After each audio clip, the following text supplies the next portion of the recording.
том, как фонд Изада помог в моей жизненной ситуации. В октябре 2020 года на меня было совершено покушение. На меня напал человек, и по счастливой случайности рядом проходило 4 ребят, которые спасли мне жизнь, обезвредив, и дождавшись милицию, приехала милиция, приехала опергруппа, составили все протоколы, и в этот день ребята должны были улетать к себе на родину. Но так как, провозившись со мной практически весь вечер и полночи, естественно, они опоздали на самолет. И соответственно, билеты сгорели.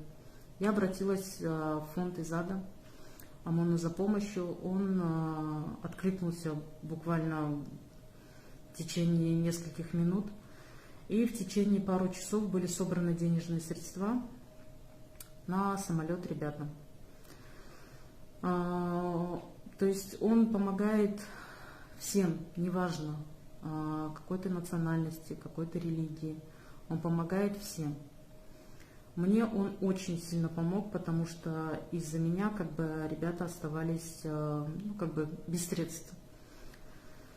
Они спасли мне жизнь и тем самым остались без билетов. Изад ОМОН сразу откликнулся и помог мне в моей непростой жизненной ситуации, за что я ему очень-очень сильно благодарна.